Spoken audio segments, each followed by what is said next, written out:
नमस्कार। इंडिया के सबसे बड़े लर्निंग प्लेटफॉर्म अनअकैडमी पर आपका हार्दिक स्वागत है। अब आप आरपीएससी के एग्जाम भी इंडिया के सबसे बड़े लर्निंग प्लेटफॉर्म पर क्रैक कर सकते हैं। इसके लिए आपको प्लस सब्सक्रिप्शन लेना होगा और उसके बाद में आप पा सकते हैं अनलिमिटेड लाइव और रिकॉर्डेड कोर्सेज इंडिया के बेस्ट एजुकेटर्स। तो जल्दी से सब्सक्राइब कीजिए अनअकैडमी को। मेरा नाम दामोदर प्रसाद शर्मा है। मेरा टीचिंग एक्सपीरियंस 15 इयर्स का है और मैंने टीचर एग्जाम क्लियर किया है 2018 में। मेरी जो क्लासेज है दिल्ली राजस्थान 360 चैनल जो यूट्यूब का है अनअकैडमी का, उसमें शाम को 7 बजे होती है और स्पेशल क्लास 3:55 होती है और एक होती है शाम को 8:30 बजे। सबसे पहले आपको प्ले स्टोर में जाना है। प्ले स्टोर में जाकर के अनअकैडमी का लर्निंग ऐप डाउनलोड करना है। उसके बाद मोबाइल नंबर के साथ साइन अप करना है। फ्री प्लान अनलॉक करने के लिए मेरा रेफरल कोड यूज करना है DAM10। यदि आप प्लस सब्सक्रिप्शन लेते हो तो आपको मिलेंगी डेली लाइव क्लासेस। आप अपने एजुकेटर के साथ चैट कर सकते हो, उनके साथ डिस्कस कर सकते हो, अपने डाउट पूछ सकते हो और आंसर पोल में भाग ले सकते हो जबकि क्लास चल रही होती है।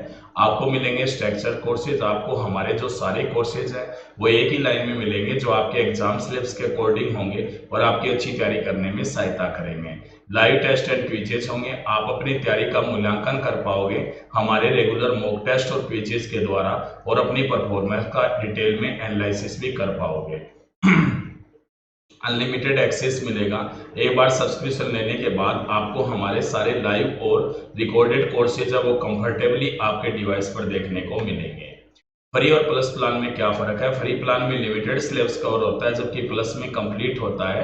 फ्री में लिमिटेड प्रैक्टिस टेस्ट रहते हैं जबकि प्लस में अनलिमिटेड रहते हैं। फ्री में लिमिटेड PDF नोट्स मिलते हैं जबकि प्लस में अनलिमिटेड मिलते हैं। फ्री में doubt clearing session top educator के द्वारा रेगुलरली नहीं होता है जबकि प्लस में रेगुलरली होता है। प्लस फीचर क्या क्या है? आप अपने घर पर कंफर्टेबली लाइव पढ़ सकते हो। अनलिमिटेड एक्सेस मिलेगा सभी कोर्सेज पर। टॉप एजुकेटर जो इंडिया के वो आपको एक ही प्लेटफॉर्म पर मिलेंगे। आप अपने सिलेबस को कवर कर पाओगे, अपने एग्जाम की कंप्लीट तैयारी कर सकते हो, रेगुलर डाउट क्लियरिंग सेशन में जा सकते हो, लाइव टेस्ट सीरीज में भाग ले सकते हो। स्टडी मटेरियल मिलेगा आपको PDF फॉर्मेट में। आंसर राइटिंग सेशन रहेंगे, मेंटरशिप एंड गाइडेंस भी रहेगी। ठीक है, फतेह फ्री टेस्ट के साथ पाएं प्लस सब्सक्रिप्शन पर स्कॉलरशिप का अवसर। Fateh RS exam scholarship test every Sunday को शाम 4 बजे होता है। इसमें आपको स्कॉलरशिप मिलती है प्लस सब्सक्रिप्शन पर यदि आप रैंक 1 से लेकर 25 तक आती है। RPSC न्यू अनाउंसमेंट, यदि आप 12 महीने का सब्सक्रिप्शन लेते हो तो 2 महीने का सब्सक्रिप्शन मिलेगा फ्री। 24 महीने का सब्सक्रिप्शन लेते हो तो 3 महीने का सब्सक्रिप्शन मिलेगा free. Free test series for Safal Patwar Monday to Friday at 9 PM। Free RS preparation booster test series every Saturday को 9 PM। ग्रुड free test for SI exam time शाम को 9 बजे। Saksham plus test series for RS exam every Saturday को 10 AM। ग्रुड plus test series for SI exam every Sunday को 10 AM। सक्षम RS प्रारंभिक परीक्षा 2021 क्रैश कोर्स स्टार्टिंग डेट है 16 अगस्त। विजय RS प्रारंभिक तथा मुख्य परीक्षा 2022 की पूर्ण तैयारी स्टार्टिंग डेट है 18 अगस्त। समापन crash course for read level first starting date है 18 अगस्त। कॉम्बो सब्सक्रिप्शन ऑफर आप सभी लर्नर के लिए अकेडमी लेकर आया है मेगा कॉम्बो ऑफर। 4 कैटेगरीज के टॉप एजुकेटर के साथ अपनी तैयारी करें। MPPSC and Vyapam, RPSC, UPPSC and UPSSSC और BPSC। जो कोर्सेज अवेलेबल आपके अनअकैडमी के लर्निंग ऐप पे वो RS, RPSC, SI, पटवार, हेडमास्टर, वनरक्षक, वनपाल, junior engineer, JVV, NL, read level first and second, Aspire English medium, college lecturer exam. एक सब्सक्रिप्शन पर आप सारे एग्जाम की तैयारी कर सकते हो।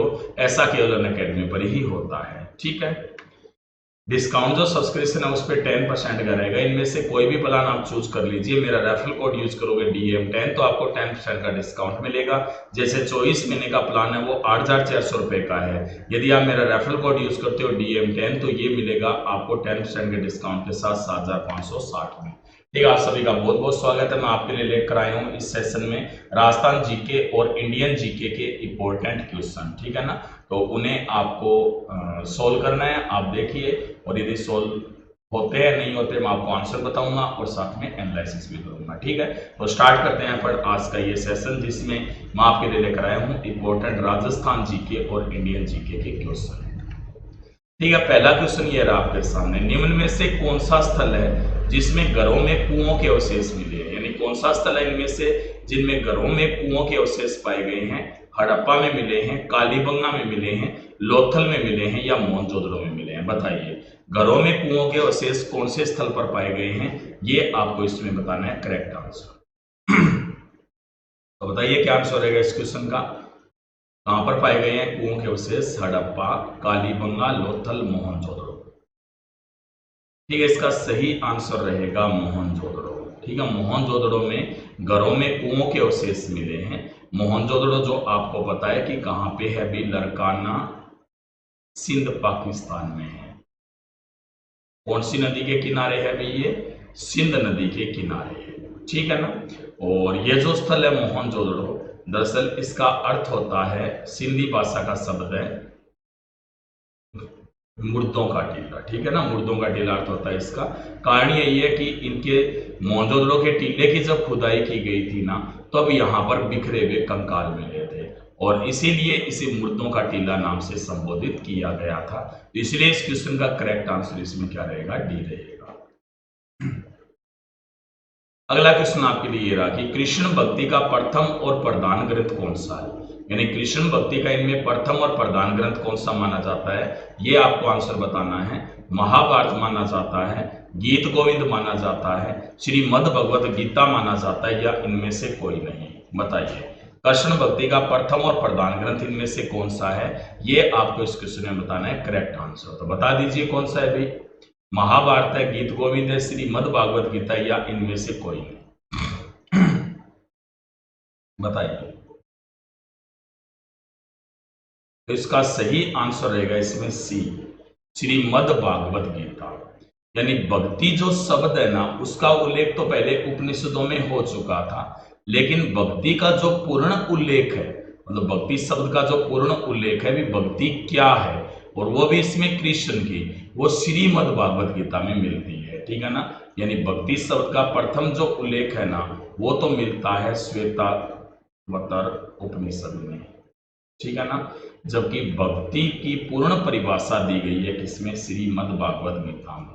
ठीक है, इसलिए इसका सही आंसर इसमें सी रहेगा। अब इसमें कृष्ण जी नाम नहीं लिखा होता, सीधा ही भक्ति लिखा होता कि भक्ति का प्रथम पूर्णतया उल्लेख किसमें मिलता है, तो वो भी किसमें मिलता है? श्रीमद् भागवत गीता में मिलता है। ठीक है, तो इसलिए इस क्वेश्चन का करेक्ट आंसर इसमें क्या रहेगा? अभी सी रहेगा। अगला क्वेश्चन है कि आर्य शब्द किसको इंगित करता है? नर जाति को करता है, नर जाति को करता है, भाषा समूह को करता है, यायावरी को करता है या श्रेष्ठ वंश को करता है? बताइए, जो आर्य शब्द है ना, वो किसको इंगित करता है, ये आपको बताना है इस क्वेश्चन का करेक्ट आंसर। बता दीजिए भी क्या आंसर रहेगा इस क्वेश्चन का? नर जाति को करता है, या भाषा समूह को करता है, यायावरी को करता है या श्रेष्ठ वंश को करता है? बताइए कौन सा रहेगा इस क्वेश्चन का करेक्ट आंसर? तो याद रखना है, जो आर्य शब्द है ना, ये दरअसल संस्कृत भाषा का शब्द है। कौन सी भाषा का? संस्कृत भाषा का शब्द है। और आर्य शब्द का अर्थ होता है श्रेष्ठ अथवा कुलीन। यानी आर्य शब्द का क्या अर्थ होता है? श्रेष्ठ अथवा कुलीन, ये आर्य शब्द का अर्थ होता है। ठीक है, तो इसी कारण कह सकते हैं कि ये श्रेष्ठ वंश को इंगित करता है। ठीक है, आर्य, आर्य जो आपको पता है कि जो वैदिक सभ्यता है ना, वो दरअसल आर्यों की सभ्यता ही मानी जाती है। तो वैदिक सभ्यता वो किसकी सभ्यता है? आर्यों की सभ्यता मानी जाती है। आर्यों के आने के बारे में अलग अलग अनुमान लगाए जाते हैं, लेकिन इनमें सबसे जो प्रमाणिक है ना, वो मैक्स मुलर का माना जाता है। किसका माना जाता है? मैक्स मुलर का माना जाता है। दरअसल मैक्स मुलर के अनुसार ये जो आर्य हैं, ये मध्य एशिया से आए थे। कहां से आए थे? ये मध्य एशिया से आए थे, ऐसा मैक्स मुलर ने बताया। ठीक है, तो इसलिए इस क्वेश्चन का करेक्ट आंसर इसमें डी रहेगा कि जो आर्य शब्द है ना, ये किसको इंगित करता है भी? श्रेष्ठ वंश को इंगित करता है आर्य शब्द। अगला क्वेश्चन है कि किसके शासन काल में वैशाली में द्वितीय बौद्ध संगीति का आयोजन किया गया था? यानी जो द्वितीय बौद्ध संगीति हुई थी ना, उसका जो आयोजन है वो किसके शासनकाल में हुआ था? शिशुनाग के शासनकाल में हुआ था, कालाशोक के शासनकाल में हुआ था, नंदीवर्धन के शासनकाल में हुआ था, या इनमें से कोई नहीं? बताइए क्या आंसर रहेगा इस क्वेश्चन का कि किसके शासनकाल में वैशाली में द्वितीय बौद्ध संगीति का आयोजन हुआ था? संगीति बोलते हैं इसे। बताइए क्या आंसर रहेगा इस क्वेश्चन का? बताइए।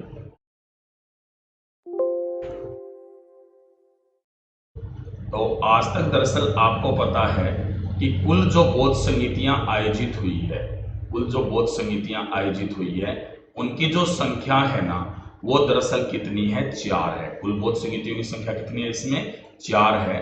और जो कुल बौद्ध संगीतियां हुई है उसमें दूसरी बौद्ध संगीति के बारे में इनमें पूछा गया है। ठीक है, तो याद रखना है जो दूसरी बौद्ध संगीति है ना, ये दरअसल कालाशोक के शासनकाल में आयोजित की गई थी। और ये कब हुई थी भी? 383 ईसा पूर्व में हुई थी, चुलवग में हुई थी। और चुलवग है ना, ये कहाँ पड़ता है अभी? वैशाली में पड़ता है। और वैशाली कहाँ पर है भाई? बिहार में है।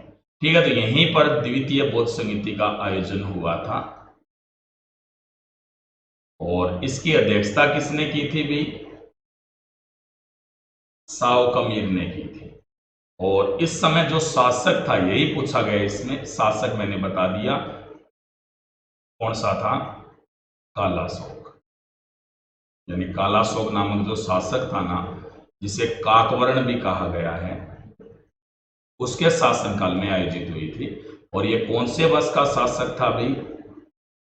शिशुनाग वंश का शासक था। कौन से वंश का था? शिशुनाग वंश का शासक था कालाशोक। इसके शासनकाल में द्वितीय बौद्ध संगीति का आयोजन हुआ था। तो बी भाई इस क्वेश्चन का बिल्कुल सही आंसर रहेगा।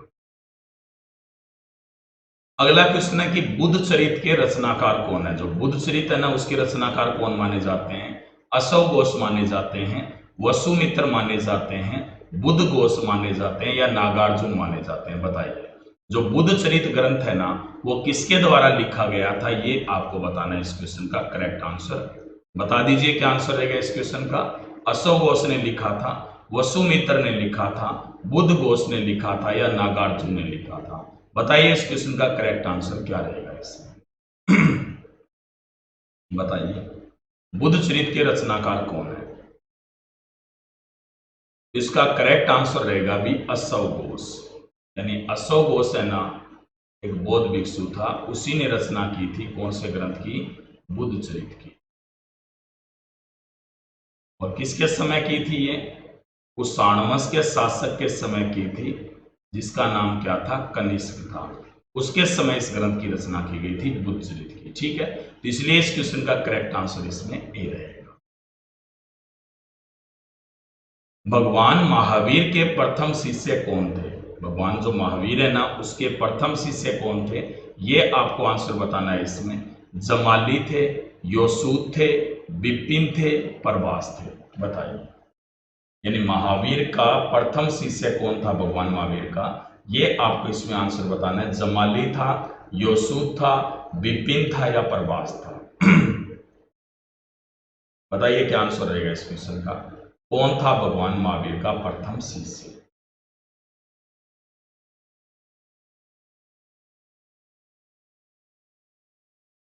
इसका करेक्ट आंसर रहेगा भगवान महावीर का जो प्रथम शिष्य था वो कौन था? जमाली था। ठीक है, दरअसल जो जमाली है ना, वो भगवान महावीर की बहन का पुत्र था। जमाली बांजा था। और इसी के साथ भगवान महावीर की पुत्री का विवाह भी हुआ था, जिसका नाम क्या था? अनोज्या था। ठीक है, अनोज्या। ठीक है, उसका विवाह भी किसके साथ हुआ था? जमाली के साथ हुआ था। ठीक है, जमाली ही दरअसल एक प्रकार से मुख्य शिष्यों में से एक था भगवान महावीर के। लेकिन अंतिम समय में जमाली के साथ विवाद हो गया था। ठीक है ना, विवाद हो गया था। और इसी कारण जो जमाली है ना, वो दरअसल क्या हो गए थे? महावीर से अलग हो गए थे। ठीक है ना, महावीर से अलग हो गए थे जमाली। और ये इनके प्रथम शिष्य थे। तो ए इस क्वेश्चन का बिल्कुल करेक्ट आंसर है। महाविभाषा शास्त्र के रचनाकार कौन है? विभाषा शास्त्र या महाविभाषा शास्त्र के रचनाकार कौन है? वसुमित्र है, असंग है, नागार्जुन है, या अशोक घोष है? बताइए। यानी महाविभाषा शास्त्र के रचनाकार कौन है, ये आपको इस क्वेश्चन में बताना है करेक्ट आंसर। बताइए कौन थे जो महाविभाषा शास्त्र के रचनाकार थे? बताइए क्या आंसर रहेगा इस क्वेश्चन का?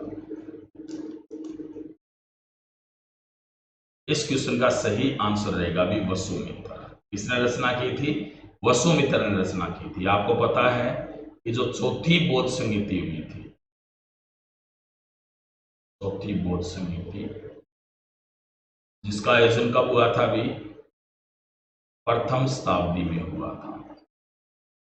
और कहां हुआ था भी इसका आयोजन?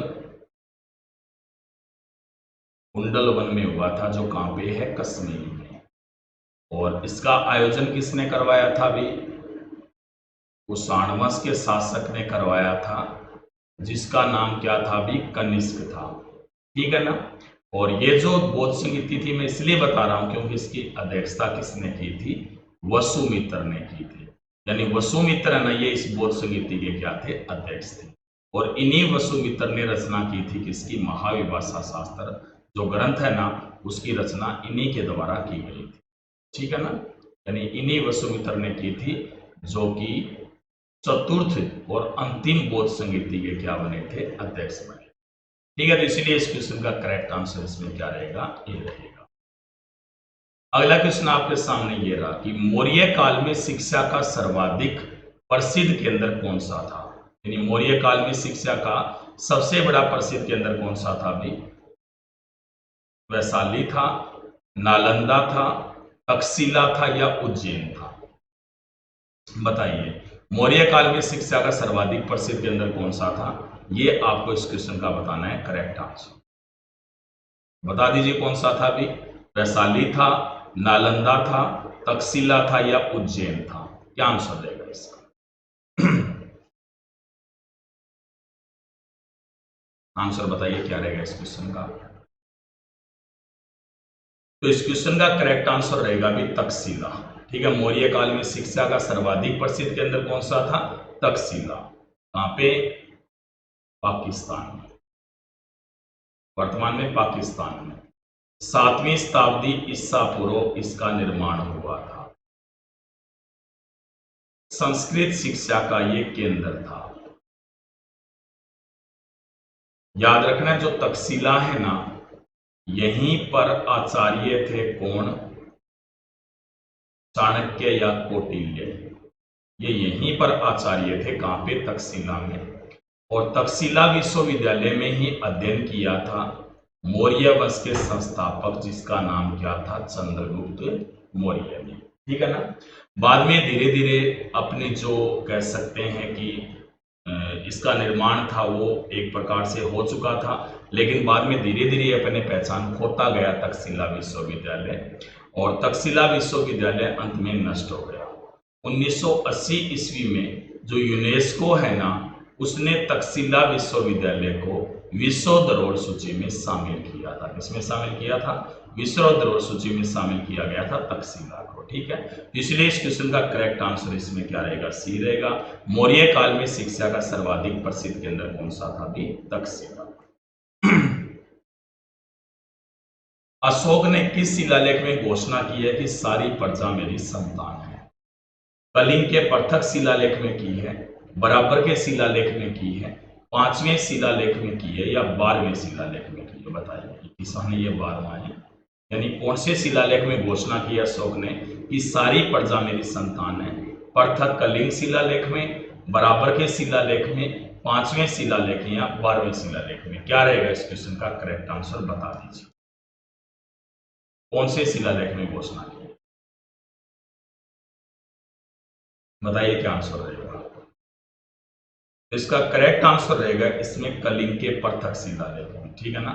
जो कलिंग का पृथक शिलालेख है उसमें। अब एक्चुअली में आपको पता है कि अशोक के कुल शिलालेखों की संख्या कितनी है? 14 है। लेकिन धौली और जोगढ़ ये दोनों कहां पे है? वर्तमान में उड़ीसा में है। और उस समय ये कौन से राज्य में पड़ते थे? दोनों कलिंग राज्य में पड़ते थे। यहां पर दरअसल 11, 12 और 13 ये 3 शिलालेख यहां पर नहीं मिले हैं। इन 3 के स्थान पर यहाँ पर 2 पाए गए हैं, इसलिए धौली और जौगढ़ में शिलालेखों की संख्या कितनी है? 13 है। ये जो 2 पाए गए हैं ना यहाँ पे, तो इन्हीं शिलालेखों को कलिंग के पृथक शिलालेख कहा जाता है। यानी आपसे पूछा जाए कि कलिंग के पृथक शिलालेखों की संख्या कितनी है, तो याद रखना है कि कलिंग के पृथक शिलालेखों की संख्या कितनी है? 2 है। और इसी शिलालेख में अशोक ने लिखा है कि मैं प्रजा का पिता हूं और प्रजा मेरी संतान है। ये कलिंग के पृथक शिलालेखों में लिखा गया है। किसके द्वारा लिखा गया है? अशोक के द्वारा। ठीक है, तो इसलिए इस क्वेश्चन का सही आंसर इसमें ये रहेगा। वैसे भी आपको पता है शिलालेख किसे कहते हैं कि पहाड़ को काट करके जो शिला होती है ना, उस पर जो लेख लिखे जाते हैं उन्हें ही किस नाम से जाना जाता है? शिलालेख नाम से जाना जाता है। वैसे भारत में सबसे पहले जो शिलालेख है ना, वो अशोक के द्वारा ही लिखवाए गए थे। यानी अशोक से पहले शिलालेख किसी के द्वारा नहीं लिखवाए गए थे। ठीक है, ये शिलालेख लिखवाने के लिए जो अशोक है ना, वो दरअसल ईरान के शासक से प्रेरित हुआ था, जिसका नाम क्या था? दारा प्रथम था। ठीक है, तो इसीलिए इस क्वेश्चन का करेक्ट आंसर इसमें क्या रहेगा? ए रहेगा। समझ गए? अगला क्वेश्चन है, कौन सा अभिलेख कलिंग नरेश खारवेल से संबंधित है? यानी कलिंग के शासक खारवेल से संबंधित कौन सा लेख है? इसमें जूनागढ़ लेख है, नानाघाट लेख है, हाथी गुम्पा लेख है या नासिक लेख है? बताइए, इनमें से कौन सा लेख है जो कलिंग के शासक खारवेल से संबंधित है? ये आपको बताना है इस क्वेश्चन का करेक्ट आंसर। जूनागढ़ है, नानाघाट है, हाथी गुम्पा या नासिक है? बताइए क्या आंसर रहेगा इस क्वेश्चन का। कौन सा अभिलेख कलिंग शासक है खारवेल से संबंधित है? बताइए क्या आंसर रहेगा इसका। इसका करेक्ट आंसर रहेगा कलिंग नरेश खारवेल से संबंधित जो लेख है ना, वो कौन सा लेख है? हाथी गुम्पा लेख है। ठीक है ना, हाथी गुम्पा लेख है ना, ये कलिंग नरेश खारवेल से संबंधित है। हाथी गुम्पा लेख है, इसकी यदि अपन बात करें तो वर्तमान में ये उड़ीसा में पड़ता है। ठीक है, इसके बारे में बताता हूँ। कारण ये है कि ये जो लेख है ना, इसी से अपने को जानकारी मिलती है कि जब कलिंग पर आक्रमण किया था, कलिंग का जब युद्ध हुआ था, अशोक ने किया था ना 261 ईसा पूर्व में। ठीक है ना, तो उस समय कलिंग का जो शासक था ना, वो इस लेख के अनुसार कौन था? नंदराज था। वैसे अशोक के किसी भी लेख में कलिंग के शासक की कोई जानकारी नहीं मिलती है, हाथी गुम्पा लेख से ही मिलती है।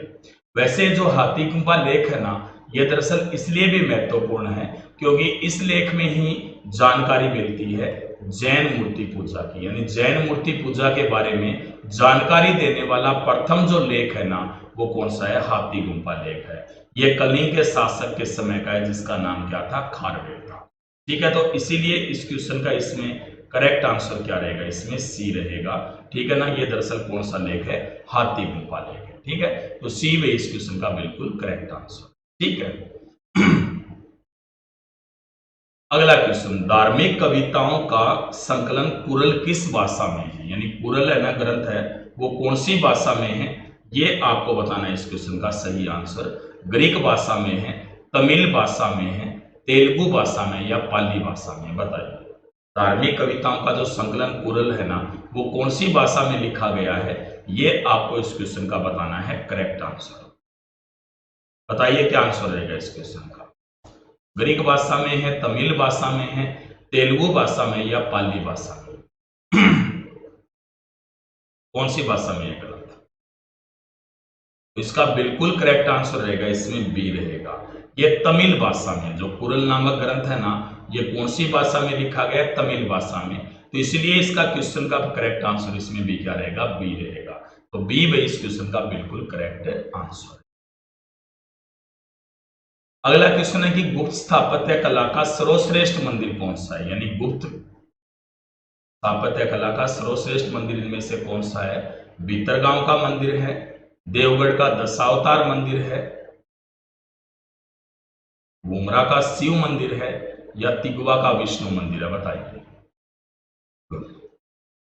गुप्त स्थापत्य कला का इनमें से सर्वश्रेष्ठ मंदिर कौन सा है? ये आपको बताना है इस क्वेश्चन का करेक्ट आंसर। बता दीजिए, भीतरगांव का मंदिर है, देवगढ़ का दशावतार मंदिर है, घुमरा का शिव मंदिर है या तिगवा का विष्णु मंदिर है? क्या आंसर है इसका? बताइए भी क्या आंसर रहेगा इसका। कौन सा है गुप्त स्थापत्य कला का सर्वश्रेष्ठ मंदिर? ठीक है, इसका बिल्कुल करेक्ट आंसर रहेगा इसमें देवगढ़ का दशावतार मंदिर। ठीक है, देवगढ़ कहां पे है अभी? झांसी यूपी में पड़ता है, झांसी यूपी में है देवगढ़। ठीक है ना। और यहाँ का जो दशावतार मंदिर है ये गुप्त स्थापत्य कला का सर्वश्रेष्ठ मंदिर माना जाता है। दरअसल याद रखना है कि गुप्त काल में ही सबसे पहले जो मंदिर थे ना उनमें शिखर का प्रयोग हुआ था। शिखर जानते हो ना, जो मंदिर के ऊपर होता है, तो इसका जो प्रयोग है वो सबसे पहले कौन से काल में स्टार्ट हुआ था? अभी गुप्त काल में स्टार्ट हुआ था। ठीक है ना, गुप्त काल में सबसे पहले स्टार्ट हुआ था इसका प्रयोग। और ये जो देवगढ़ का दशावतार मंदिर है ना, ये भारत का प्रथम मंदिर है जिसमें किसका प्रयोग किया गया था? शिखर का प्रयोग हुआ था। ठीक है ना, ये भारत का प्रथम मंदिर है जिसमें शिखर का प्रयोग हुआ था, वो देवगढ़ का दशावतार है। ठीक है, हालांकि सारे के सारे वैसे गुप्त काल के ही मंदिर है। भितरगांव का मंदिर, बुमरा का शिव मंदिर और तिगवा का विष्णु मंदिर सारे के सारे गुप्त काल के हैं, लेकिन इनमें सर्वश्रेष्ठ जो मंदिर है ना ये दरअसल देवगढ़ का दशावतार मंदिर माना जाता है। वैसे याद रखना है कि इस काल में जो मंदिरों का निर्माण हुआ था, मंदिर जो बने थे ना वो कौन सी शैली में बने थे? नागर शैली में। ठीक है, वैसे आपको पता ही है कि मंदिर निर्माण की 3 शैलियां होती है। कितनी होती है? 3 होती है। एक तो होती है नागर शैली, दूसरी कौन सी होती है? अभी द्रविड़ शैली होती है, और तीसरी जो शैली होती है वो कौन सी होती है? बेसर शैली होती है। ठीक है ना। लेकिन जो गुप्त काल में जो मंदिर बने थे ना वो सारे के सारे कौन से शैली में बने हुए थे? नागर शैली में ये मंदिर बने हुए थे। ठीक है, तो इसलिए इस क्वेश्चन का करेक्ट आंसर इसमें बी रहेगा, क्योंकि देवगढ़ का दशावतार मंदिर भी नागर शैली में बना है और पहला मंदिर है भारत का जिसमें शिखर का प्रयोग हुआ था।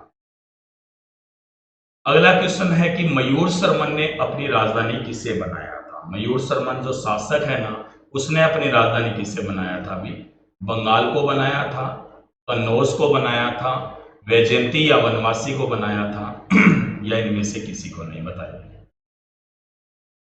मयूर शर्मन के द्वारा अपनी राजधानी किसे बनाई गई, ये आपको आंसर बताना है इस क्वेश्चन का। बताइए क्या आंसर रहेगा, बताइए। मयूर शर्मन ने अपनी राजधानी किसे बनाई थी? बंगाल को, कन्नौज को, वैजयंती या वनवासी को, या इनमें से कोई नहीं? क्या आंसर रहेगा इस क्वेश्चन, बताइए।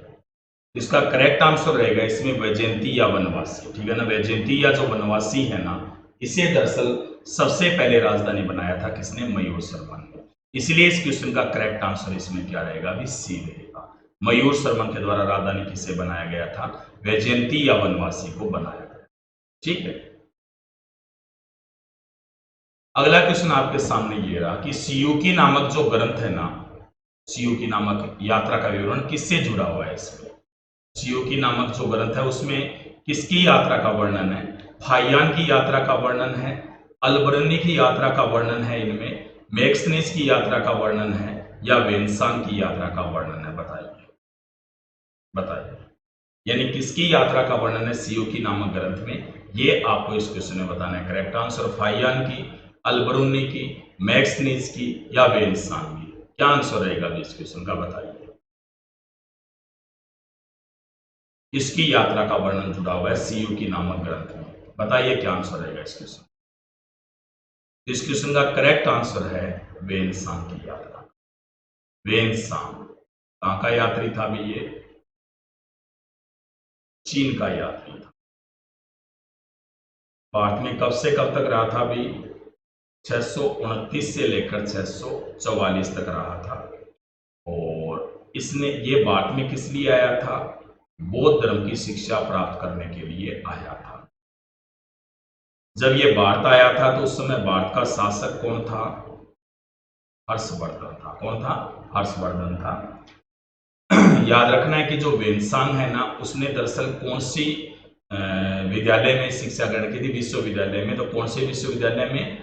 नालंदा विश्वविद्यालय में इसने शिक्षा ग्रहण की थी। जब ये शिक्षा ग्रहण कर रहा था ना उस समय नालंदा का जो प्राचार्य है ना उसका नाम क्या था? अभी सीलभद्र था। क्या नाम था? सीलभद्र है ना। ये नालंदा का प्राचार्य था जब इसने शिक्षा ग्रहण की थी। किसने? वेनसांग ने। ठीक है, वेनसांग की बात की जाए तो वेनसांग को कहा जाता है तीर्थ यात्रियों का राजकुमार। क्या कहते हैं इसे? तीर्थ यात्रियों का राजकुमार कहा जाता है वेनसांग को। वेनसांग को कहा जाता है भारत का दूसरा शाक्य मुनि। भारत का दूसरा शाक्य मुनि भी किसको कहते हैं भी? वेनसांग को कहते हैं। और वेनसांग को ही कहा जाता है नीति का पंडित। नीति का पंडित भी किसे कहते हैं भी? वेनसांग को कहते हैं। ठीक है ना? तो ये वेनसांग है और इसने सीयूकी नामक ग्रंथ में विवरण दिया था भारत यात्रा का, जबकि ये भारत में आया था। ठीक है, तो डी इस क्वेश्चन का बिल्कुल करेक्ट आंसर रहेगा। 629 से 644 ईस्वी तक ये भारत में रहा था और इसने भारत यात्रा का पूर्ण वर्णन किया। ठीक है, चलते हैं अपन नेक्स्ट क्वेश्चन। खजुराहो में जो मंदिर है ना, उनका मंदिरों का निर्माण किसने करवाया था? खजुराहो के मंदिरों का निर्माण किसने करवाया था भी? ये आपको आंसर बताना है इसमें। होलकर ने करवाया था, चिंदिया ने करवाया था, बुंदेला राजपूत ने करवाया था, या चंदेल राजपूत ने करवाया था? बताइए। खजुराहो में जो मंदिर है ना, उनका निर्माण किसके द्वारा करवाया गया था? ये आपको बताना है इस क्वेश्चन का सही आंसर। बताइए, होलकर ने, सिंधिया ने, बुंदेला राजपूत ने, या चंदेल राजपूत? बताइए क्या आंसर रहेगा इस क्वेश्चन का? तो इसका सही आंसर इसमें रहेगा भी चंदेल राजपूतों ने। खजुराहो है ना, दरअसल ये कहां पे पड़ता है? एमपी में पड़ता है। और चंदेल वंश के जो शासक थे ना, उन्होंने इनका निर्माण करवाया था। ये जो खजुराहो है ना, यहाँ पे मंदिर, शैव मंदिर भी बने हैं, यहाँ पे वैष्णव मंदिर भी बने हैं, यहाँ पे जैन मंदिर भी यहाँ पे बने हुए हैं। शैव भी बने हैं, वैष्णव भी बने हैं, जैन भी बने हैं। ठीक है, दरअसल यहाँ पे जो मूर्तियां उत्कीर्ण की गई है ना, ये दरअसल मीन मुद्रा में है। ठीक है ना, दरअसल शिविल मूर्तियां यहाँ पे जो उत्कीर्ण की गई है, यहाँ पे काफी कह सकते हैं कि कला का एक प्रकार से काफी अच्छा नमूना है खजुराहो। ठीक है ना, दरअसल यहाँ पे खजुराहो में जो मंदिर है ना, उनमें सर्वश्रेष्ठ माना जाता है कंदरिया महादेव का मंदिर। कंदरिया महादेव का मंदिर भी यहाँ का काफी ज्यादा प्रसिद्ध माना जाता है। इसका निर्माण करवाया था यहाँ के शासक ने, जिसका नाम दंग था।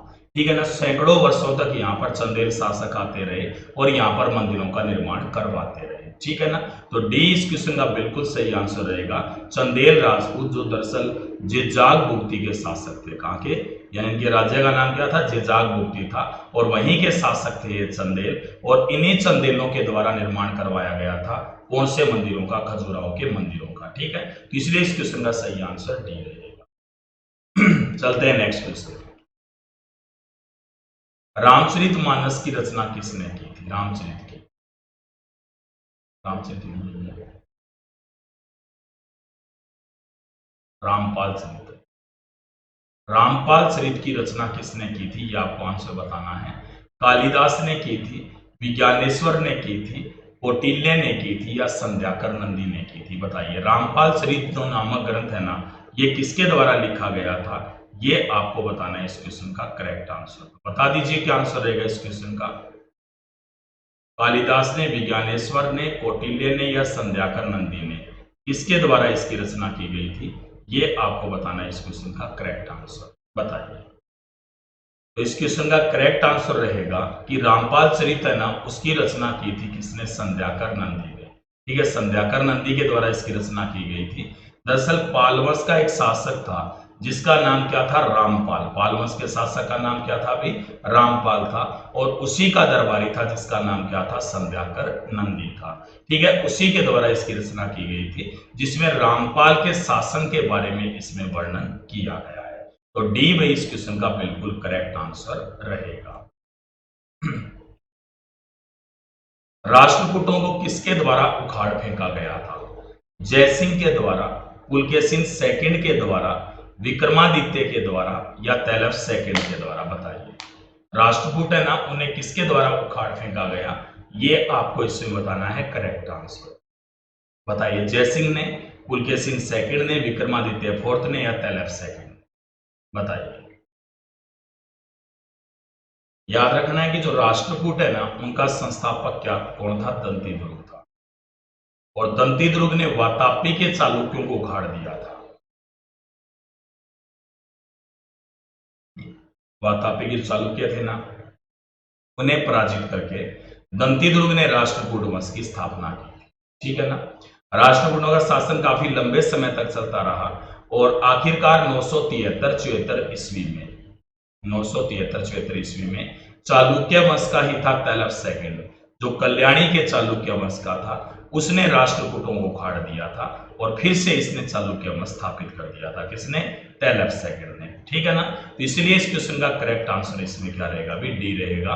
तैलफ सेकंड ने ही राष्ट्रकूटों को उखाड़ फेंका था, ठीक है। पूर्व मध्य काल में विद्यालय ने चोल राज्य की स्थापना कब की थी? 750 ईस्वी में की थी, 846 ईस्वी में की थी, 950 ईस्वी में की थी या 899 ईस्वी में की थी? बताइए। पूर्व मध्य काल में विद्यालय ने चोल वंश की स्थापना कब की थी? ये आपको बताना है इस क्वेश्चन का सही आंसर। बताइए। 750 में, 846 में, 850 में, 899 में कब की थी स्थापना? क्या आंसर रहेगा इस क्वेश्चन का? विद्यालय ने चोल वंश की स्थापना कब की थी? यह बताना है इस क्वेश्चन का सही आंसर। बताइए। तो इसका करेक्ट आंसर रहेगा कि विद्यालय ने चोल वंश की स्थापना है ना, ये 850 ईस्वी में की थी। यानी 850 ईस्वी में विद्यालय के द्वारा कौन से वंश की स्थापना की गई थी? चोल वंश की स्थापना की गई थी, ठीक है ना। और दरअसल चोल वंश की जो स्थापना है ना, ये तब हुई थी जब कौन से वंश का अंत होने लगा था? पल्लव वंश का। क्योंकि ये पहले जो चोल है ना, ये पल्लवों के सामंत थे और ये जो विद्यालय है ना, ये भी पल्लवों का सामंत था। हालांकि बाद में यहाँ पर दरअसल जो पूर्णतया एक प्रकार से वास्तविक जो स्थापना है ना चोल वंश की, वो आदित्य प्रथम ने की थी। किसने की थी? आदित्य प्रथम ने की थी। लेकिन विद्यालय ने इसकी स्थापना है ना, ये कब की थी? भी 850 ईस्वी में। इसलिए इस क्वेश्चन का करेक्ट आंसर इसमें क्या रहेगा? भी सी रहेगा, ठीक है। अगला क्वेश्चन है कि मोहम्मद गोरी ने 1175 ईस्वी में भारत पर पहला आक्रमण किस राज्य के खिलाफ किया था? मुल्तान के खिलाफ किया था, अहिलवाड़ा के खिलाफ किया था, पंजाब के खिलाफ किया था या इनमें से कोई नहीं? बताइए। गोरी ने 1175 ईस्वी में भारत पर जो पहला आक्रमण था वो किस राज्य के खिलाफ किया था? ये आपको इस क्वेश्चन में बताना है। करेक्ट आंसर मुल्तान के खिलाफ, अहिलवाड़ा के खिलाफ, पंजाब के खिलाफ या इनमें से कोई नहीं? बताइए क्या आंसर रहेगा इस क्वेश्चन का? किस राज्य के खिलाफ किया?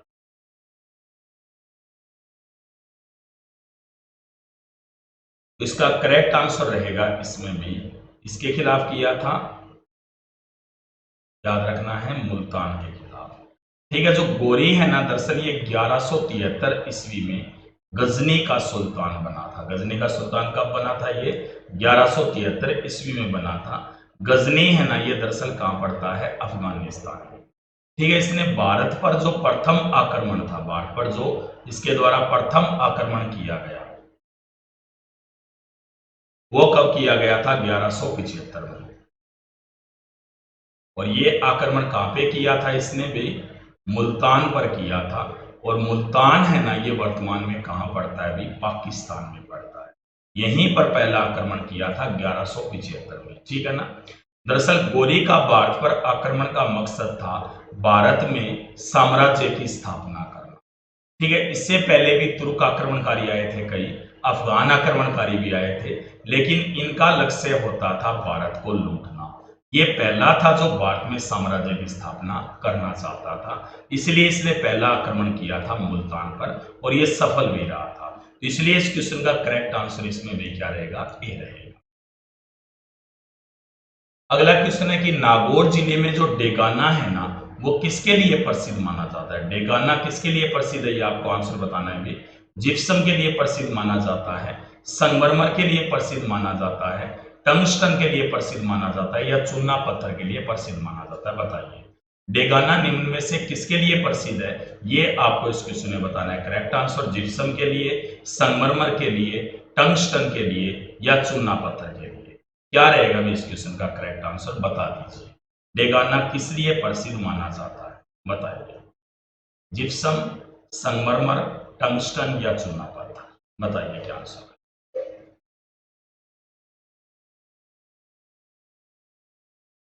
तो इस क्वेश्चन का करेक्ट आंसर भी रहेगा टंगस्टन के लिए। लिए, यानी जो डेगाना है ना, ये किसके लिए प्रसिद्ध माना जाता है? टंगस्टन धातु के लिए। डेगाना जो कहां पड़ता है? नागौर में। तो सी रहेगा इस क्वेश्चन का करेक्ट आंसर, ठीक है ना। इस क्वेश्चन का करेक्ट आंसर क्या रहेगा? सी रहेगा। टंगस्टन के लिए प्रसिद्ध माना जाता है डेगाना। राजस्थान में खनन किया जाने वाला अधिकांश लोहा किस किस्म का है? यानी राजस्थान में जो खनन किया जाता है अधिकांश लोहा, वो किस किस्म का है? भी मैग्नेटाइट किस्म का है, हेमेटाइट किस्म का है, सीडेराइट किस्म का है, या लिमोनाइट किस्म का है? बताइए। राजस्थान में खनन किया जाने वाला जो अधिकांश लोहा है ना, वो किस किस्म का है? ये आपको इस क्वेश्चन का करेक्ट आंसर देना है।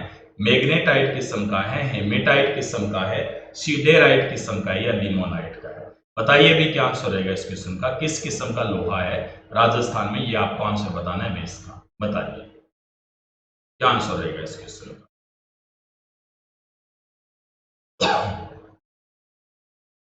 इसका सही आंसर रहेगा भी जो लोहा है ना, ये दरअसल कौन से किस्म का है राजस्थान में? हेमेटाइट। ठीक है, बी इस क्वेश्चन का बिल्कुल करेक्ट आंसर रहेगा। राजस्थान में जो लोहा निकलता है अधिकतर, वो दरअसल कौन सी किस्म का माना जाता है? हेमेटाइट का। ठीक है, इसलिए इस क्वेश्चन का करेक्ट आंसर इसमें क्या रहेगा? भी बी रहेगा। हेमेटाइट किस्म का लोहा है राजस्थान। राजस्थान में फेल्सपार का सर्वाधिक खनन कहां पे होता है? राजस्थान में जो फेल्सपार है ना, उसका सर्वाधिक खनन कहां होता है? भी डूंगरपुर में होता है, उदयपुर में होता है, अजमेर में होता है, या चित्तौड़गढ़ में होता है? बताइए। फेल्सपार का राजस्थान में सर्वाधिक खनन है, ये कहां पे होता है? ये आपको इस क्वेश्चन का करेक्ट आंसर देना है। डूंगरपुर में, उदयपुर में, अजमेर में, चित्तौड़गढ़ में? बता दीजिए क्या आंसर रहेगा इस क्वेश्चन, बताइए। फेल्सपार का सर्वाधिक खनन राजस्थान में कहां होता है? ठीक है, तो याद रखना है कि फेल्सपार का जो राजस्थान में सर्वाधिक खनन है ना, ये दरअसल अजमेर में होता है। ठीक है, तो इस क्वेश्चन का करेक्ट आंसर इसमें सी रहेगा, यानी राजस्थान में सर्वाधिक फेल्सपार का खनन कहां पे होता है? अजमेर में। सी भी इस क्वेश्चन का बिल्कुल करेक्ट आंसर है। ठीक है, चलते हैं पर नेक्स्ट क्वेश्चन में। अगला क्वेश्चन क्या आपके लिए देख लेते हैं। किस खनिज का उत्पादन राज्य में बहुत कम होता है? यानी इनमें से कौन सा खनिज है जिसका उत्पादन राज्य में बहुत कम होता है? एस्बेस्टोस का, मार्बल का, चांदी का, मैग्नीज का? बताइए कौन सा धातु है जिसका उत्खनन राजस्थान में कम होता है? ये आपको बताना है इस क्वेश्चन का करेक्ट आंसर। एस्बेस्टोस का, मार्बल का, चांदी का, या मैग्नीज का? बताइए भी क्या आंसर रहेगा इस क्वेश्चन। मतलब राजस्थान में कम होता है, इसका होता तो है लेकिन कम होता है, कौन सा रहेगा सही आंसर? इसका बिल्कुल करेक्ट आंसर इसमें रहेगा भी मैग्नीज। ठीक है ना, बाकी एस्बेस्टस का भी होता है राजस्थान में खूब उत्पादन, मार्बल का भी होता है, चांदी का भी होता है, लेकिन मैग्नीज का जो उत्पादन है ना, ये राजस्थान में बहुत कम होता है। ठीक है ना, तो इसलिए इस क्वेश्चन का करेक्ट आंसर इसमें क्या रहेगा? डी रहेगा।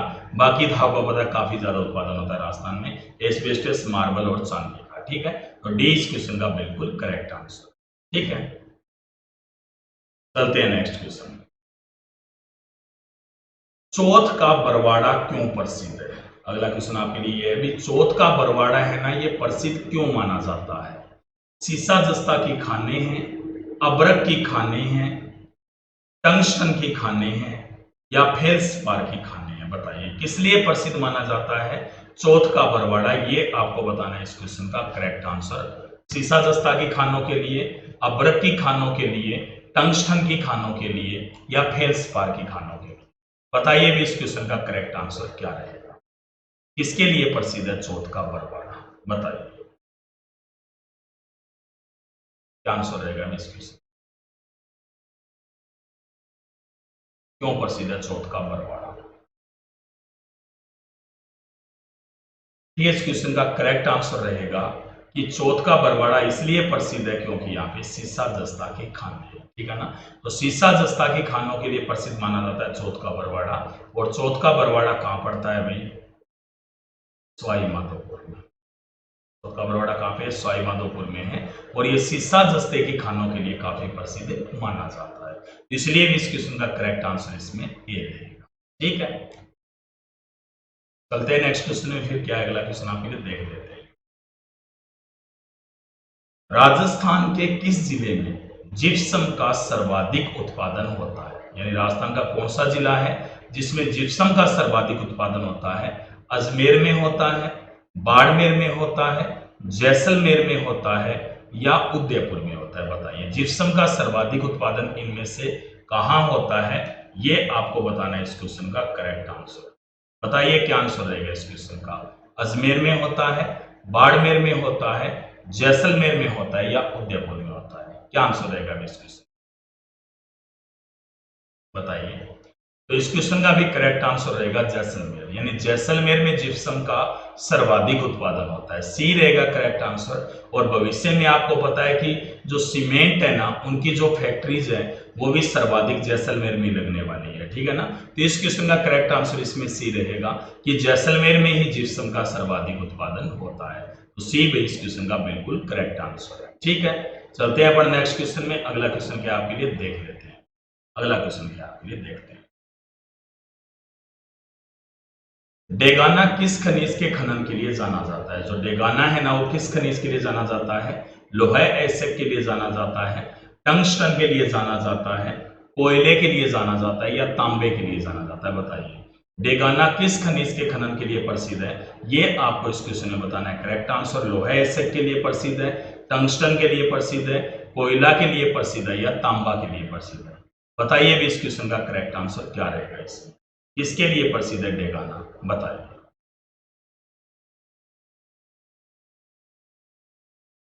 इसका सही आंसर रहेगा टंगस्टन। पीछे क्वेश्चन भी आया था वैसे। जो टंगस्टन है ना, डेगाना कहां पे पड़ता है? भी नागौर में पड़ता है। डेगाना कहां पे है? नागौर में है। और ये कौन से खनिज के लिए प्रसिद्ध माना जाता है? टंगस्टन के लिए, ठीक है। तो इसीलिए इस क्वेश्चन का करेक्ट आंसर भी इसमें क्या रहेगा? बी रहेगा। टंगस्टन के लिए प्रसिद्ध माना जाता है डेगाना, जो नागौर में है, ठीक है। चलते हैं नेक्स्ट क्वेश्चन। कौन सा जिला रॉक फास्फेट खनिज का उत्पादक नहीं है? मतलब नहीं है, ये बताना है इसमें। कौन सा जिला इनमें से जो रॉक फास्फेट का खनिज का उत्पादक नहीं है? उदयपुर नहीं है, जैसलमेर नहीं है, पाली नहीं है या जयपुर नहीं है? बताइए, इनमें से कौन सा जिला है जो रॉक फास्फेट खनिज का उत्पादक नहीं है?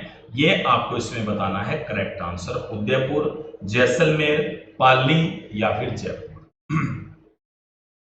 बताइए क्या आंसर रहेगा इस क्वेश्चन?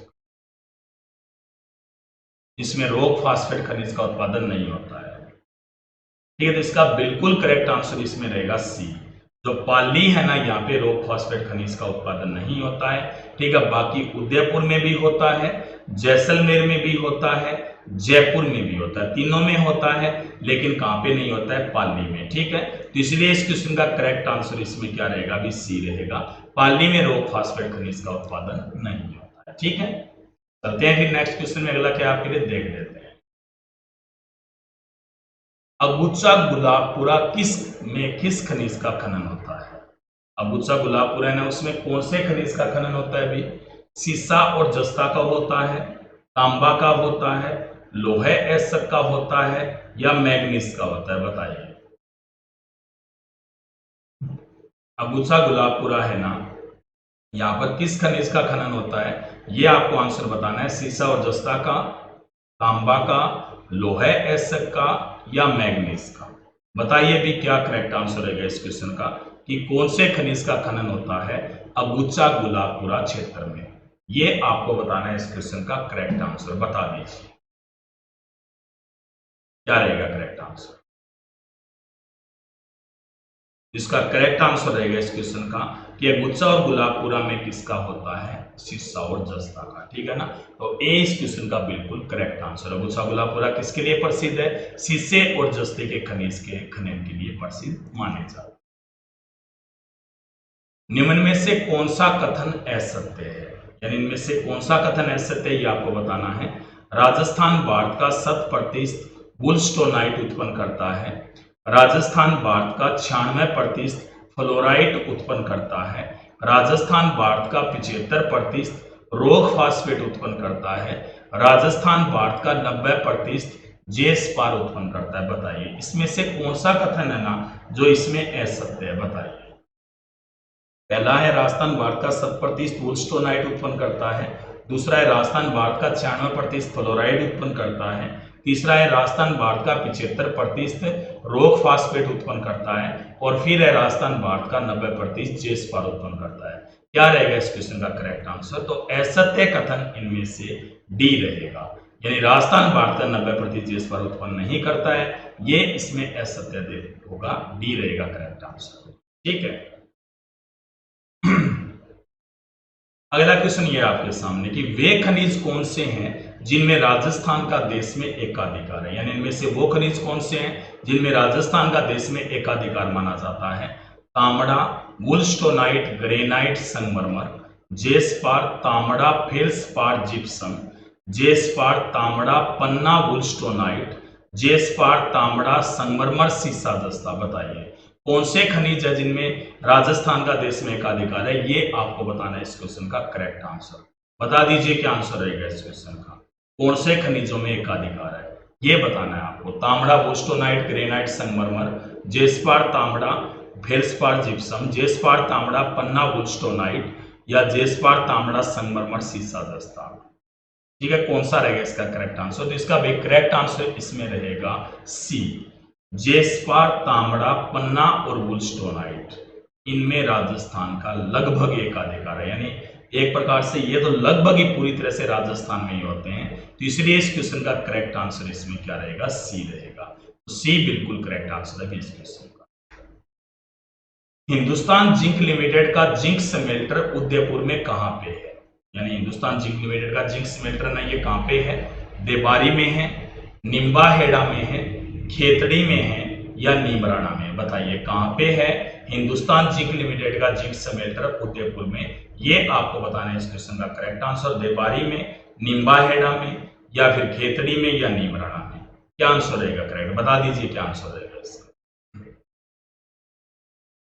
तो इस क्वेश्चन का करेक्ट आंसर क्या रहेगा कि जिंक लिमिटेड का जिंक स्मेल्टर उदयपुर में कहां पे? जिसका सही आंसर रहेगा भी देबारी में। ठीक है ना, ये कहां पे? देबारी उदयपुर में। तो ए इस क्वेश्चन का बिल्कुल सही आंसर। नाथरा का पाल में किस धात्विक खनिज के भंडार है? जो नाथरा का पाल है ना, उसमें कौन से धात्विक खनिज के भंडार है ये आपको आंसर बताना है। सीसा के हैं, टंगस्टन के हैं, लोहे के हैं, या तांबे के हैं? बताइए नाथरा का पाल में किस धात्विक खनिज के भंडार है ये आपको आंसर बताना है। सीसा के हैं, टंगस्टन के हैं, लोहा के हैं, या तांबा के हैं? बताइए भी इस क्वेश्चन का करेक्ट आंसर क्या रहेगा। कौन से धात्विक खनिज के भंडार है नाथरा के पाल में? बताइए सीसा, टंगस्टन, लोहा, तांबा। क्या आंसर रहेगा इस क्वेश्चन? नाथरा का पाल। ठीक है, इसका बिल्कुल करेक्ट आंसर इसमें कौन सा रहेगा? इसमें रहेगा भी लोहा। यानी नाथरा का पाल में जिस धात्विक खनिज के महत्वपूर्ण भंडार है वो कौन सा है? लोहा, लोहे धातु की भंडार है। तो इसमें सही आंसर इसका क्या रहेगा? भी सी इस क्वेश्चन का बिल्कुल करेक्ट आंसर है। ठीक है, अगला क्वेश्चन है कि खोदरीबा क्षेत्र किस लिए प्रसिद्ध है? जो खोदरीबा क्षेत्र है ना, ये किस लिए प्रसिद्ध माना जाता है? तांबे की खानों के लिए, लोहा एसक की खानों के लिए, चूने के पत्थर की प्रचुरता के लिए, या कोयले की खानों के लिए? बताइए खोदरीबा क्षेत्र किस लिए प्रसिद्ध है ये आपको इस क्वेश्चन में बताना है करेक्ट आंसर। तांबे की खानों के लिए, लोहा एसक की खानों के लिए, चूने की पत्थर की प्रचुरता के लिए, कोयले की खानों के लिए? बताइए क्या आंसर रहेगा इस क्वेश्चन का। किस लिए प्रसिद्ध है खोदरीबा? बताइए इसलिए खोदरीबा प्रसिद्ध माना जाता है। ठीक है, तो इसका करेक्ट आंसर रहेगा इसमें भी तांबे की खानों के लिए। खोदरीबा ना ये दरअसल कहां पे है? अलवर में है, और ये किसके लिए प्रसिद्ध माना जाता है? तांबे की खानों के लिए। तो इसलिए इस क्वेश्चन का करेक्ट आंसर इसमें क्या रहेगा? ए रहेगा। खोदरीबा तांबे की खानों के लिए प्रसिद्ध है। अगला क्वेश्चन है कि राजस्थान को किस खनिज के उत्पादन में एकाधिकार है? मैग्नीज में, अब्रक में, वोल्स्टोनाइट में, लोहा में? बताइए किसमें एकाधिकार है राजस्थान को? कौन से खनिज में? ये आपको बताना है आंसर। मैग्नीज में है, अब्रक में है, वोल्स्टोनाइट में है, लोहा में है? बताइए क्या आंसर रहेगा इस क्वेश्चन। किसके उत्पादन में एकाधिकार है राजस्थान को? किस खनिज के उत्पादन में? बता दीजिए इस क्वेश्चन का करेक्ट आंसर क्या रहेगा भी। तो इस क्वेश्चन का करेक्ट आंसर इसमें रहेगा वोल्स्टोनाइट, यानी 100% वोल्स्टोनाइट है ना, ये राजस्थान में ही होता है। ठीक है ना, तो इसलिए राजस्थान को पूरी तरह से इनमें से एकाधिकार किसमें है? वोल्स्टोनाइट में। सी रहेगा भी इस क्वेश्चन का करेक्ट आंसर। ठीक है, तो ये आज के क्वेश्चन हो गए। ठीक है, मेरी जो क्लासेज है मैंने पहले ही बता दिया, राजस्थान 360 चैनल यूट्यूब का अनअकैडमी का, उसमें 7 बजे होती है शाम को। स्पेशल क्लास एक 3:55 होती है और एक स्पेशल क्लास होती है रात को 8:30 बजे। ठीक है, तो आप या आपका कोई भी मित्र किसी भी प्रकार का अनअकैडमी का कोर्स खरीदना चाहता है तो मेरा रेफरल कोड यूज कीजिएगा DM10, तो आपको मिलेगा 10% का डिस्काउंट। वीडियो को लाइक जरूर कीजिएगा, शेयर कीजिएगा और राजस्थान 360 चैनल को सब्सक्राइब भी जरूर कीजिएगा। यह आपका अनअकैडमी है जो बहुत ही अच्छा प्लेटफॉर्म आपकी तैयारी करने के लिए। बेल आइकन को भी प्रेस कीजिएगा ताकि आपको नोटिफिकेशन मिल जाए। ठीक है, बहुत बहुत धन्यवाद सभी को।